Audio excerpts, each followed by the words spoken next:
How we doing today? Today I'm talking about the hard side of being a high-income employee.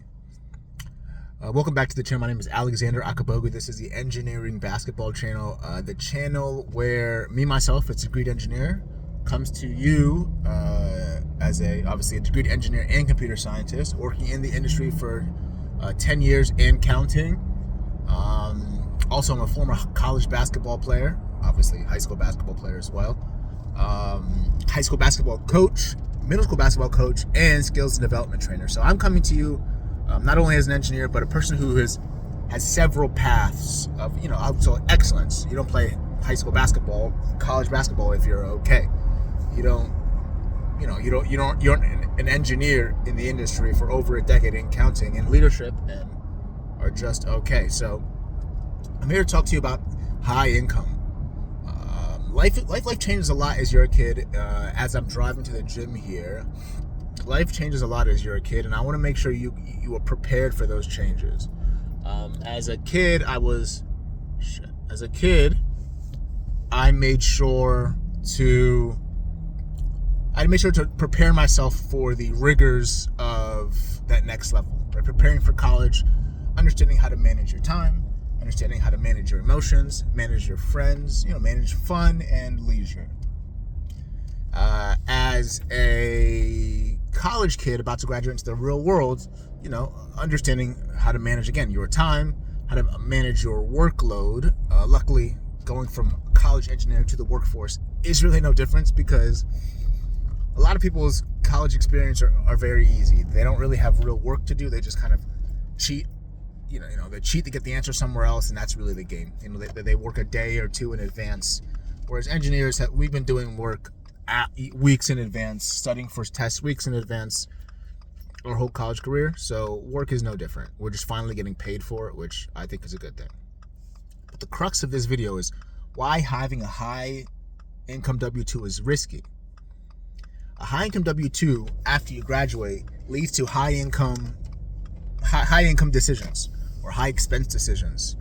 A high income W2 without a plan is the problem. The plan should be, I need to build my toolkit. I need to make sure that I'm documenting everything that I'm creating and doing in a way so I can somehow charge outcomes for a price.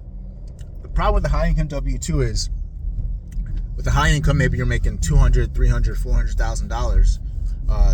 You have a car that allocates that kind of income. You have the house with the property taxes that allocates that kind of income. You have the family structure that allocates that kind of income. You take the vacations that allocates that kind of income. You have the lifestyle that equates to that kind of income. And a lot of people don't have the same type of savings rate, investing plan, or exit strategy, right? I.e., building that toolkit that will inevitably save you when, and not if, when things shake up. We're past the day and age where you work at the same job for 30, 40 years, right? Incentivized through a pension or something of that nature. It's a new era. It's very likely for somebody to job hop within 10 years, 5 years of their job. So if you are not able to withstand those, I know there's windfalls, those downfalls, I'll say, you're going to be really, really hurt when you're really building a house of cards. And when something gets shaken up, I don't know, you have, people who have tore their Achilles playing basketball after work. But their job is to go into the office every day. Your job's not going to let you just not go into the office every day or not do your job and then just pay you. So you might have to take unpaid leave for those 4 months that you're recovering. Who can afford 4 months of not getting paid? What if you get fired and it takes you don't have a hefty savings account? Now you must accept that next job because you need a paycheck, right?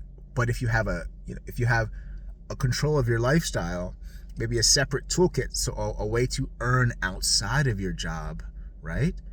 Or obviously a savings account that could float you. These are the things that keeps you in control as opposed to keeps you desperate. Having a high income is great, but please, please, please have a plan.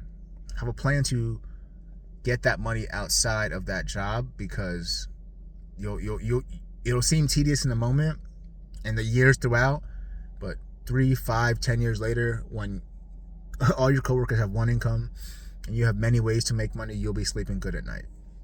Over and out.